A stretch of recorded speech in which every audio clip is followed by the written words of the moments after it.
Hello, dear students.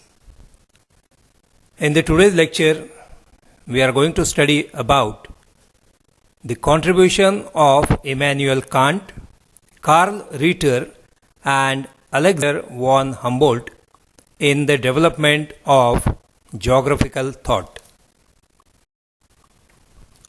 First of all, we'll see the contribution given by Immanuel Kant in the development of geographical thought. Immanuel Kant was a great scholar of philosophy. He made immense contribution to the development of geographical and natural sciences, especially astronomy, geology, and geography. He freed geography from its tight bonds with theology. His early work was philosophical and anthropological. However, there are many geographical references in his work. Kant was mainly interested in physical geography. The physical geography of Kant included other related branches of geography too. It included political, commercial, regional, and theological geographies in physical geography. He considered man as one of the 5 principal agents affecting changes on the earth.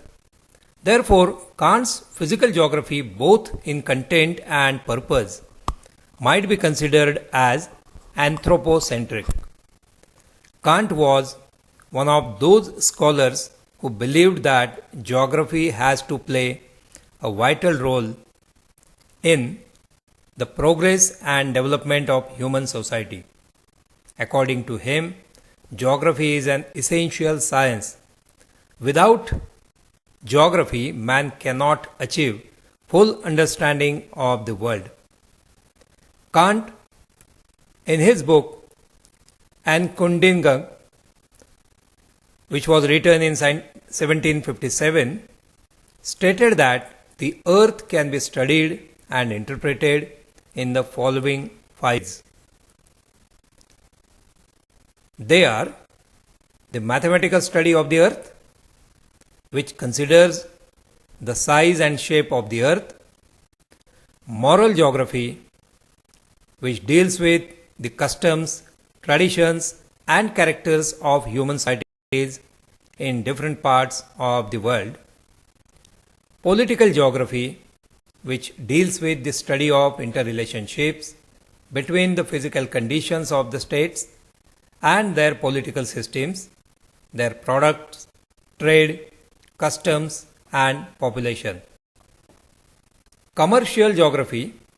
This branch of geography, according to Kant, examines the surplus and deficient of the commodities that give rise to trade; and theological geography.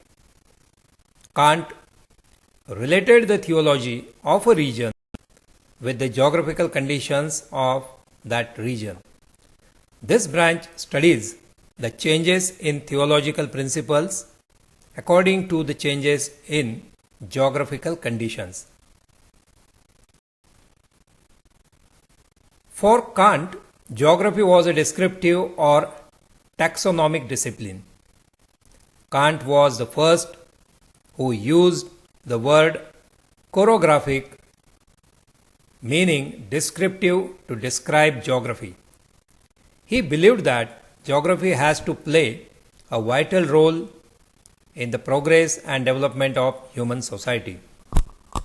He described geography as a science and a scientific system of great educational value. During the time of Kant, geographers started writing on mathematical, moral, political, commercial, and theological geography. Branching of geography, especially into the physical and human geography, was started during the period of Immanuel Kant. The latest research has revealed that the history of geography should be divided into two periods, that is, before Kant and after Kant. His period is also known as the classical period of modern geographical thought. After the contribution given by Immanuel Kant, let us see the contribution of Karl Ritter, one of the renowned German geographer, in the development of geographical thought. The period of Karl Ritter was between 1779 to 1859. Karl Ritter is regarded as the founder of modern geography. He was a German scholar of great versatility. He was dedicated field worker and believed in empirical research. He was a contemporary scientist of Alexander von Humboldt.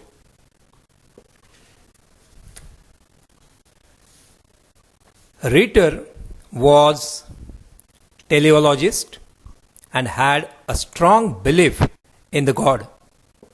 He was not agnostic like Humboldt.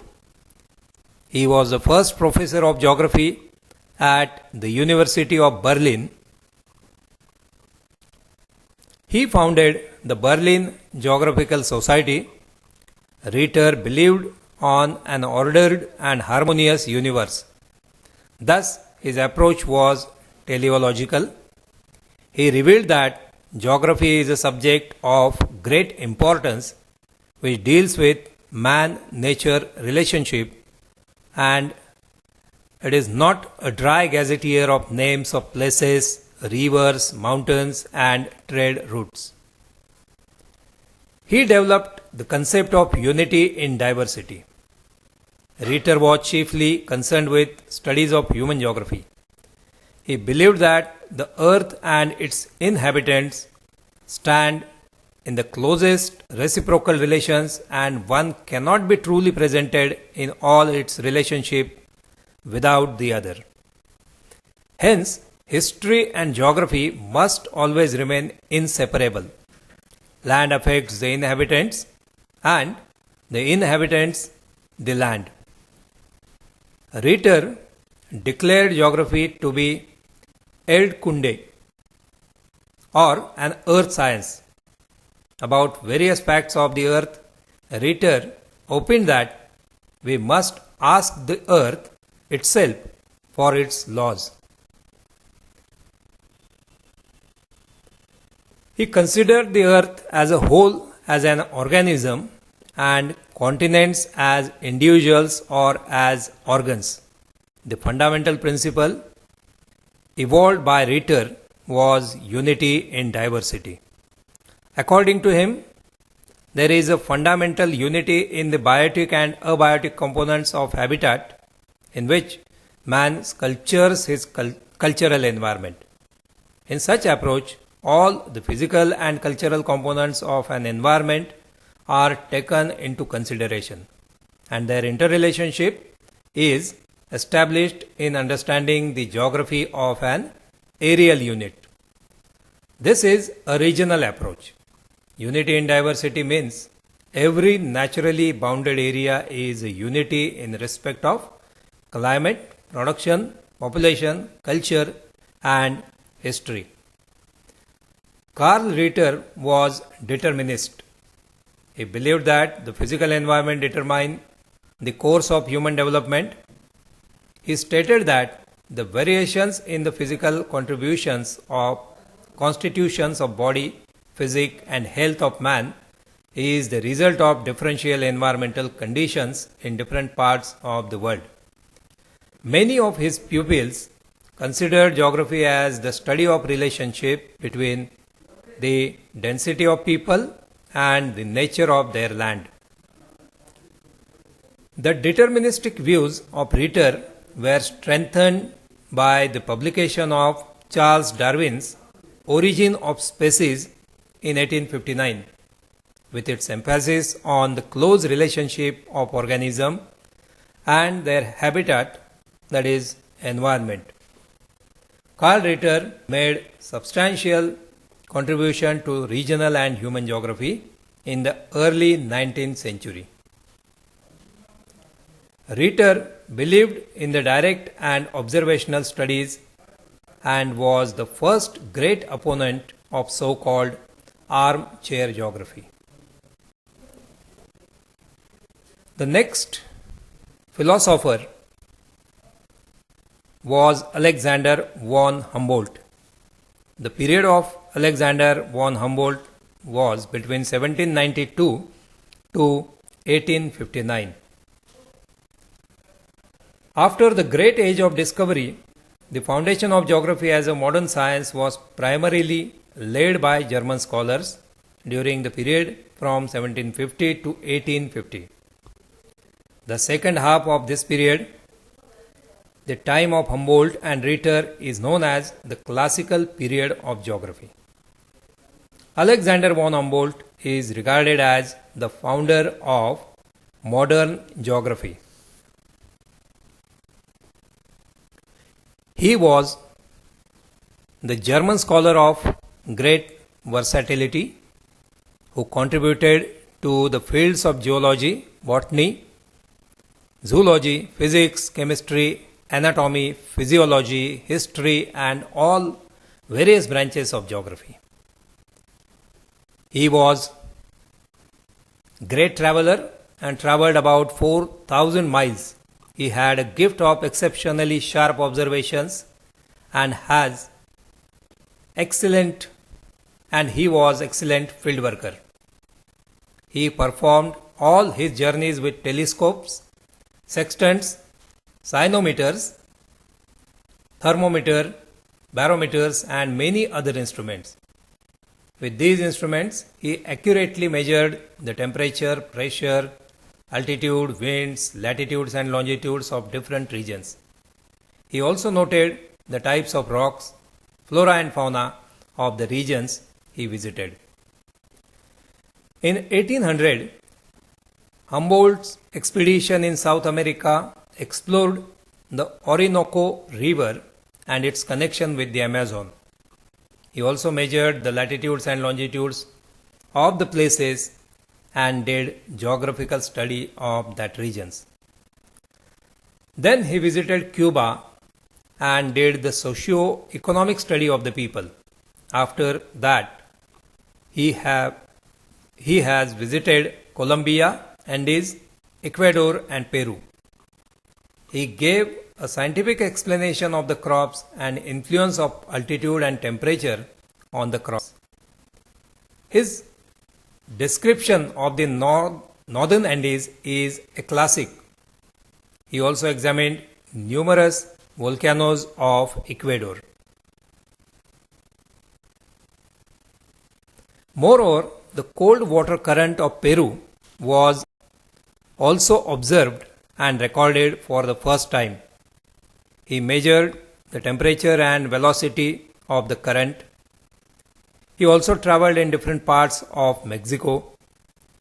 1806, he visited Vesuvius volcano in Italy. Humboldt wrote many volumes on the observations and the findings of his expedition. His writings inspired and encouraged many young scientists to investigate the geography of unexplored areas of the world. The idea of digging a canal